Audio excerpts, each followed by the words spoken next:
Hello, freak bitches. I spend my life baffled, though. That's okay. I just go with it now. So Good for you. It's okay to be baffled.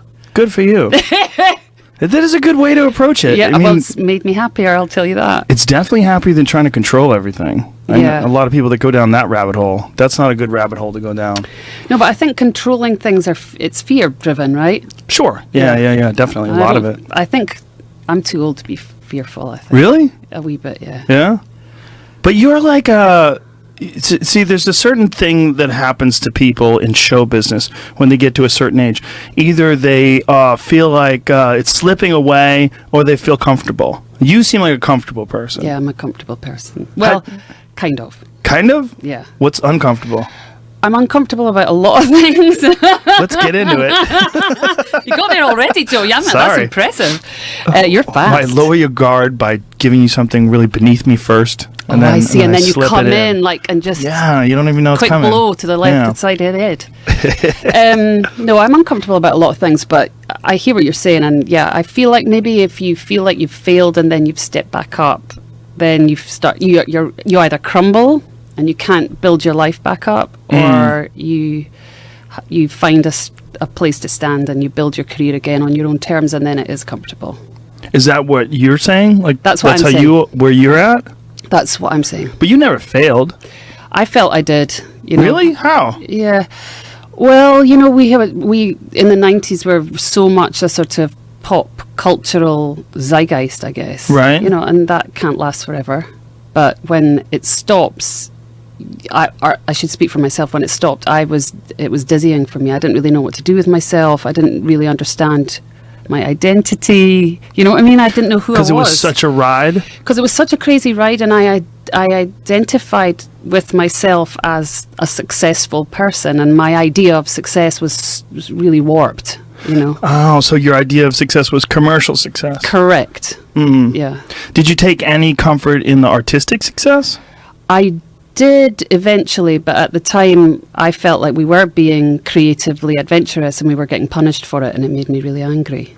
Oh, so you feel like, were you getting published? Was it the publishers, the music publishers that were punishing you? Like, what was... No, it wasn't even that personal, although I took it personally. It was really much more a cultural shift, Right, so that it wasn't received as well. Correct. You are correct, sir. Yeah, and so we'd been used to being on top of the charts, and then when that stops, all of a sudden you're like, well, is everything we're doing, all our ideas rubbish?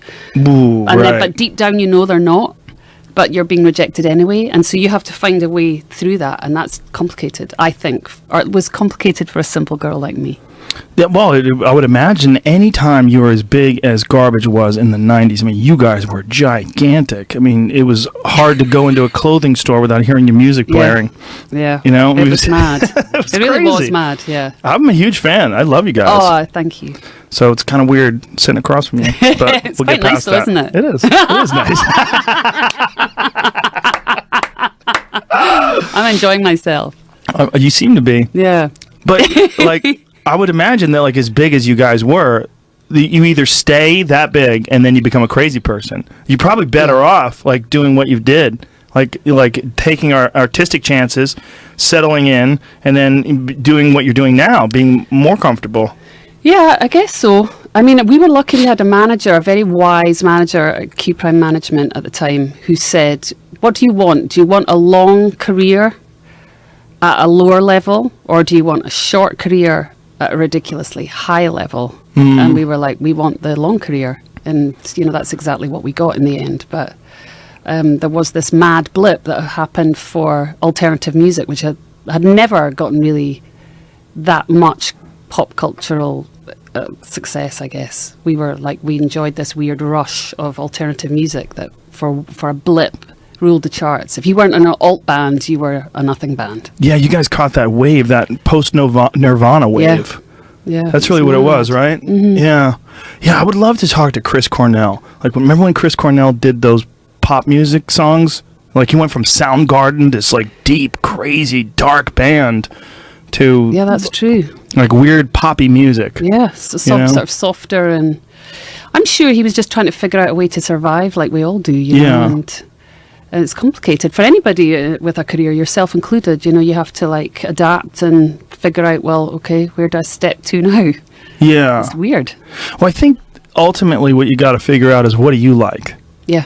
And It's hard to know yeah. what you like sometimes, no? Sure, because if you don't like something but it's super successful for Exactly. you, then you might keep doing that. That's very confusing. Yes, Yeah. Shirley. My goodness, we're getting God, Joe, deep here. Yeah.